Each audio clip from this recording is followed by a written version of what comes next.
বীরভূমের রামপুরহাট থানার অন্তর্গত খরুন গ্রামে ঘটে গেল এক হৃদয় বিদারক দুর্ঘটনা। খেলার মাঠ নয়, মৃত্যুর ফাঁদে পরিণত হলো একটি ভাঙা প্রাচীর। জানা গেছে মঙ্গলবার সকাল 10টা নাগাদ খরুন গ্রামের 3টি শিশু 3 বছর, 2.5 বছর এবং 7 বছরের বাড়ির পাশের একটি পুরনো প্রাচীরের ধারে খেলা করছিল। আচমকা সেই পুরনো প্রাচীরটি ভেঙে পড়ে তাদের উপর। মুহূর্তের মধ্যে ঘটনাস্থলে ছড়িয়ে পড়ে আতঙ্ক চিৎকার। শুনে ছুটে আসেন প্রতিবেশীরা ও পরিবারের সদস্যরা। দ্রুত 3 জন শিশুকে উদ্ধার করে নিয়ে যাওয়া হয় রামপুরহাট সুপার স্পেশালিটি হাসপাতালে।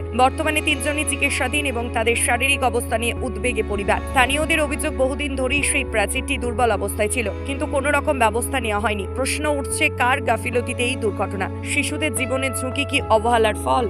বলতে গেলে বাচ্চারা 3টে বাচ্চা খেলছিল একসাথে। ও মারা কাপড় কাচতে গিয়েছিল, পাকা বাড়ি, নিজস্ব বাড়ি ওদের।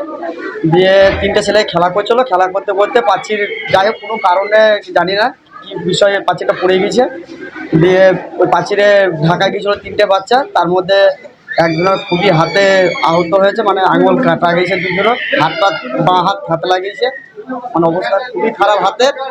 আর একজনের বাচ্চা মেয়েটার একটা যেটা আমাদের সম্পর্কে লাগিয়েছে, ওর ব্লাড হয়েছে, মুখ দিয়ে নাক দিয়ে ব্লাড হয়েছে।